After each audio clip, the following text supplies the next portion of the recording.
saya sebetulnya sudah ini, tetapi keluarga Sudirman didatangi oleh polisi akan dibawa ke Polda.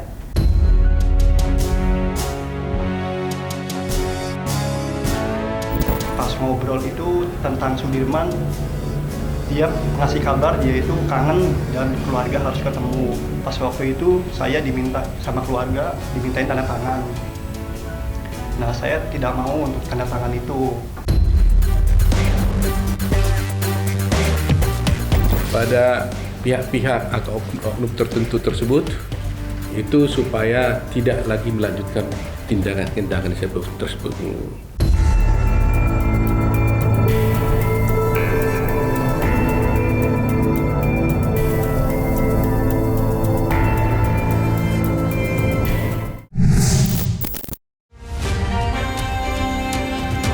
Pada hari Jumat 7 Juni 2024 kemarin, Perhimpunan Advokat Indonesia yang dipimpin oleh Otto Hasibuan menyatakan jika pihaknya akan memberikan bantuan hukum kepada salah satu terpidana bernama Sudirman.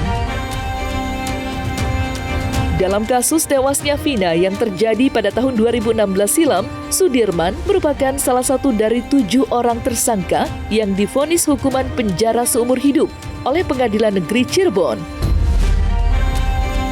Sebelumnya, kuasa hukum dan keluarga Sudirman sempat meminta perlindungan kepada Otto Hasibuan lantaran mereka merasa telah diintimidasi oleh oknum yang mengaku polisi. Dari hasil pertemuan serta diskusi terkait bukti-bukti yang telah diserahkan oleh pihak Sudirman, Peradi melalui Otto Hasibuan pun mengaku siap memberikan bantuan hukum secara cuma-cuma kepada Sudirman. Akan tetapi, hal itu bisa saja dilakukan jika Sudirman sendirilah yang menandatangani surat kuasa dari Peradi. Oleh karenanya, Otto Hasibuan akan lebih dulu mencari keberadaan Sudirman yang hingga kini belum diketahui keberadaannya. Lantas, apa yang sebenarnya terjadi hingga Titin Prilianti selaku kuasa hukum Sudirman sampai meminta bantuan ke DPP Peradi Pusat? Banyak hal yang terjadi yang nggak mungkin saya ceritakan secara detail. Bahkan di pengadilan nggak ada yang percaya kalau ada sidang yang itu dibukanya mulai jam 18.45. Di Cirebon sebetulnya itu nggak lazim, tapi nggak ada yang mengekspos secara luar biasa. Waktu itu saya sudah meminta bantuan teman-teman media, ini ada yang salah. Tetapi justru wartawan dari media Jakarta itu dilarang wawancara dengan saya, tapi harus memblow up kekejaman geng motornya. Dari dulu saya yakin betul yang ditangkap itu tidak terlibat dalam perkara itu. Antara hasil visum dengan tuntutan itu jauh berbeda. Dalam tuntutan itu terlalu sadis perlakuannya. Sementara dari bukti visum dan barang bukti yang dihadirkan tidak sedikit pun mendekati kebenarannya. Saya sudah coba lakukan berbagai hal. Di 2016 saya sudah pernah lapor ke Propam Polda Jabar. Saya sudah pernah ke Komnas HAM di tanggal 13 September 2016. Kemudian pada sidang Sakat Tatal yang begitu digempur dan tidak seperti peradilan anak, saya sudah juga melakukan upaya ke Komisi Yudisial. Cuman tidak ada satupun yang berhasil. Ketika Sakat Tatal divonis 8 tahun, saya waktu itu sakit banget. Saka, takdir kamu ada di sini. Saya nggak ngerti harus ngapain lagi. Kemarin saya sebetulnya sudah ini, tetapi keluarga Sudirman didatangi oleh polisi akan dibawa ke Polda tanpa surat apa-apa. Dan ini langkah saya sebetulnya berat. Kalau saya masuk ke ini, saya khawatir kalau ini informasinya penyidikan, saya khawatir dianggap menghalangi penyelidikan. Itulah sebabnya saya hanya mencoba keluarga Sudirman tetap aman. Keluarga Sudirman juga pernah mengungsi di rumah saya karena ketakutan. Cuman untuk detailnya seperti apa bisa ditanyakan ketua apa yang terjadi. Karena intimidasi itulah saya akhirnya melaporkan kepada Bapak Ketua DPR Pradi. Karena saya juga sudah merasa tidak nyaman, saya juga merasa sendiri dan saya tidak akan sanggup menyelesaikan masalah ini sendiri. Saya nggak akan sanggup. Ya terus terang aja kami DPM Peradi merasa prihatin ya. Prihatin karena kalau betul apa yang diceritakan oleh Ibu Titin ini, maka ini adalah suatu tindakan yang tidak dapat dibenarkan di dalam negara kita ini, negara hukum. Ya. Karena biar bagaimanapun advokat itu haruslah bebas dan mandiri dan bebas dari rasa ketakutan, bebas dari tekanan, intimidasi siapapun dalam menjalankan tugasnya. Kami minta kepada pihak-pihak atau oknum tertentu tersebut yang katanya menurut Bu Titin mengaku polisi ya. Polisi itu supaya tidak lagi melanjutkan tindakan-tindakan tersebut. Dan kami memohon kiranya agar Kapolri atau Kapolda Jawa Barat mungkin bisa memberikan atensi khusus kenapa hal ini bisa terjadi.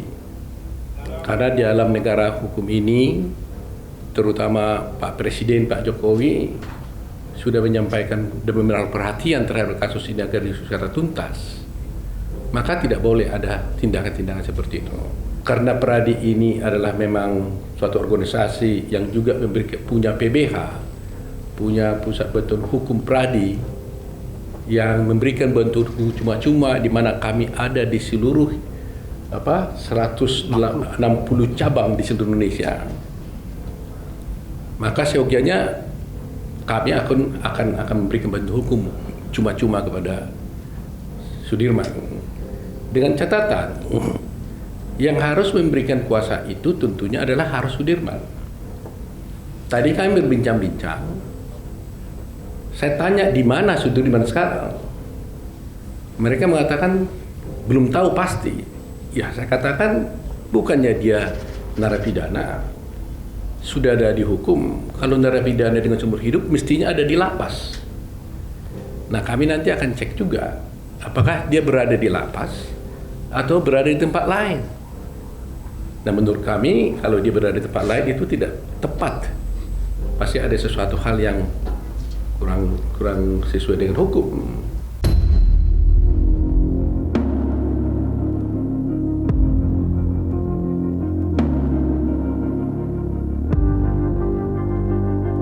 Ketakutan atas intimidasi yang terjadi nyatanya turut dirasakan oleh Beni, kakak dari Sudirman, yang mengaku jika dirinya sempat didatangi oleh sejumlah aparat kepolisian sebanyak 2 kali pada bulan Mei 2024 kemarin. Menurut pengakuannya, Beni mengatakan jika ia diminta untuk menandatangani berkas yang telah dibawa sejumlah oknum berjumlah 4 orang. Namun tanpa berpikir panjang, Beni pun menolak untuk menandatangani berkas yang ia tidak ketahui isinya tersebut. Dan setelah kedua kali dirinya didatangi oleh polisi, dari situlah Beni baru mengetahui jika dirinya diminta untuk mencabut surat kuasa agar Titin tak mendampinginya lagi sebagai kuasa hukum. Malam Jumat, saya itu didatengin polisi ke rumah saya ya, orang tua saya. Itu ada 4 orang. Jadi pas masuk dia bilang dari Polres Kota Cirebon. Dia itu 2 itu jaga pintu untuk nutupin pintu. Yang satu bawa map sama kertas kosong gitu. Yang satunya ngobrol sama kita. Pas ngobrol itu tentang Sudirman, dia ngasih kabar dia itu kangen dan keluarga harus ketemu.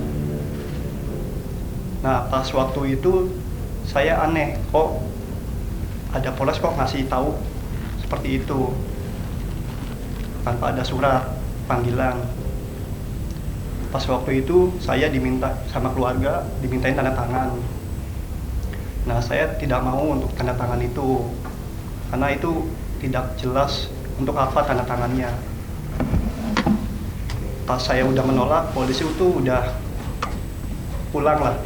Nah, pas hari Sabtunya saya kerja jam 1-an, jam setengah 2-an, Itu saya istirahat posisinya, ada polisi juga datang. Jadi Polres Kota Cirebon kurang lebihnya 6.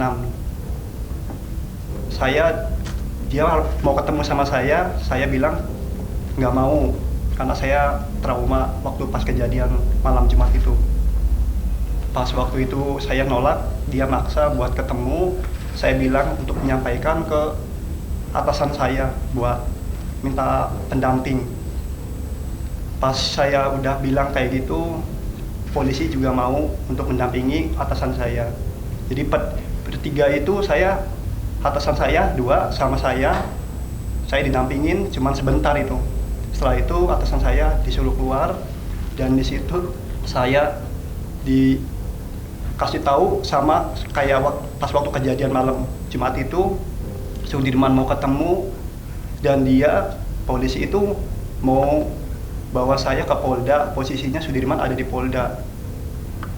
Saya bilang nggak bisa, saya lagi kerja. Itu ngobrol sekitar nyampe sejam setengah atau 2 jam lah kurang lebih, jam 3-an selesai. Saya bingung mau kemana, terus saya nelpon sama Bu Titin kan, minta solusi gimana. Nah polisi tetap kekeh buat bawa saya sama nanya ini orang tua saya di mana. Saya nggak tahu orang tua saya di mana. Saya bilang saya juga nggak pulang-pulang semenjak kejadian itu.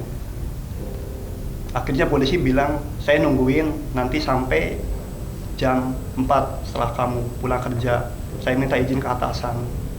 Dari situ saya panik dan kok saya nggak mau tapi kok dipaksa.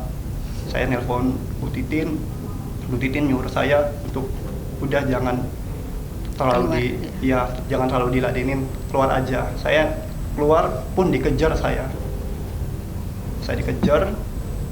Saya bingung mau kemana. Saya naik Grab ke Alfa dulu, naik Grab masih dikejar juga. Naik Grab itu udah enggak.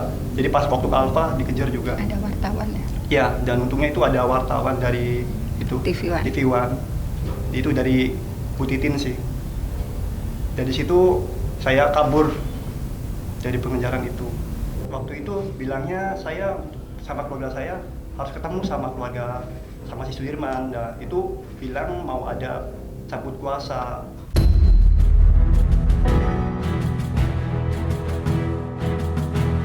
Di sisi lain, kasus tewasnya Vina dan Eki hingga kini masih menyisakan tanya soal daftar 2 DPO yang selama ini dinyatakan fiktif. Dan hal itulah yang juga dipertanyakan oleh Otto Hasibuan yang merasa curiga dengan kisah 2 orang tersangka bernama Andi dan Dani yang memiliki peran penting dalam kasus tersebut. Tapi saya meyakini bahwa dari dakwaan yang saya baca tadi itu dari peristiwa awal saja, ya saya katakan itu ada 11 yang didakwa melakukan suatu perbuatan. 11 orang ini mempunyai peran masing-masing. Di antaranya Dani dan Andi mempunyai peran untuk membawa Eki atau dan Vina salah satu ya, 4 orang membawa ya. Dani, Andi, Rivaldi sama Peggy. 4 orang inilah yang membawa 2 orang membawa si Eki, 2 orang membawa Vina dari tempat kejadian ke jembatan ke flyover. Nah sekarang Andi dan Dani dikatakan fiktif, gitu loh. Nah kalau Dani ini fiktif, saya kan wajar menduga, berarti dugaan saya, kesimpulan saya bahwa peristiwa dibawanya si korban ini ke flyover itu tidak ada. Ya kan? Padahal skenario-nya adalah setelah dibawa ke flyover. Nah pertanyaan saya, siapa yang membawa dia ke flyover? Kalau Dani dan Andi itu adalah fiktif. Nah kalau begitu berarti ada kemungkinan cerita ini pun fiktif juga. Ya harus curiga dong dengan melihat dakwaan ini, kan sudah pasti curiga dong kita dong. Saya seorang boleh katakan belajar hukum, tentunya kan selalu kita lihat begitu kan. Ada peran itu bersama-sama kok gitu. Ya Titin sendiri dia menjelaskan banyak hal kepada kita bahwa saya tanya, Titin, kamu yakin nggak kasus ini? Dia sendiri yakin bahwa dia ini tidak bersalah. Dan dari dulu katanya, dia juga sudah mengajukan ke Komnas HAM. Jadi ya sampai sekarang belum ada. Jadi saya juga kepada Komnas HAM, saya mau tanya di mana ini Pak Komnas HAM-nya? Ya, saya dengar juga Komnas HAM sudah datang kemarin. Lantas apa follow up-nya? Dulu menurut Ibu Titin sudah datang 2016 ke Komnas HAM. Sekarang Komnas HAM saja datang juga katanya bertemu dengan mereka. Lantas di mana nih Pak Komnas HAM? Ini kan sudah jelas pelanggaran hak asasi manusia ini kalau seperti ini kan. Nah, kalau bisa Komnas HAM, mari kita bersama-sama ungkap kasus ini dengan baik.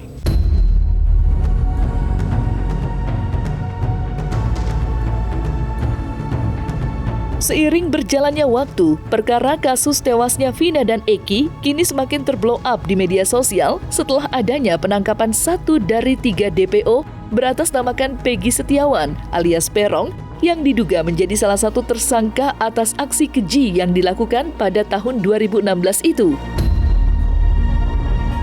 Meski belum terbukti secara jelas, namun kasus ini seakan semakin semraut ketika nama 2 DPO lainnya justru dihilangkan, hingga Peggy yang sampai saat ini belum juga disidangkan.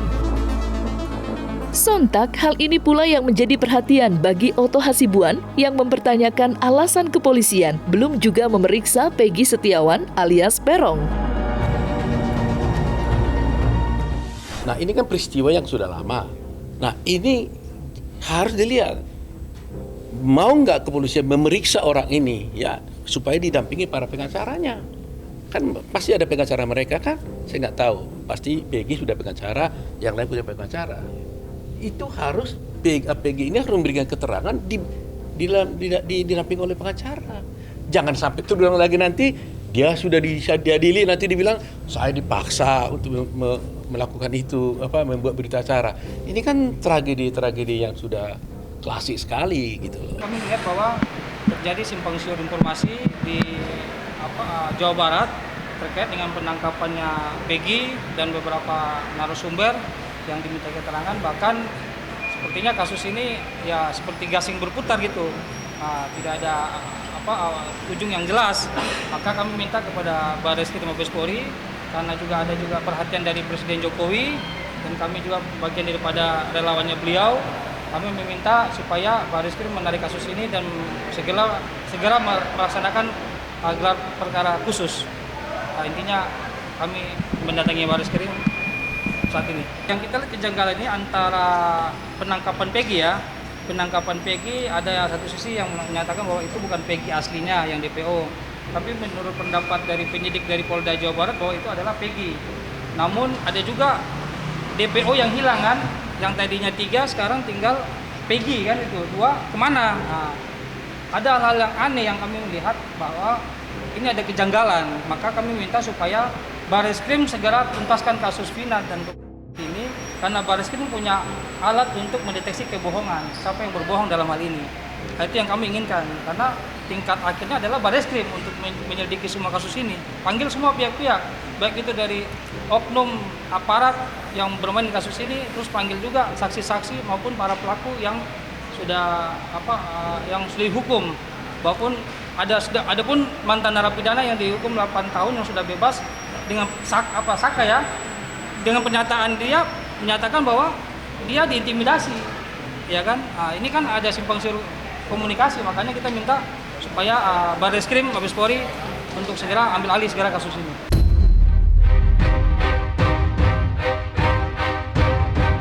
Nah, selesai sudah Cumi Lovers, saksikan terus Cumi Camp In-Depth, kabar lengkap, mendalam, dan akurat dari narasumber terpercaya. Dan jangan lupa untuk like, subscribe, dan juga share channel YouTube Cumi Cumi.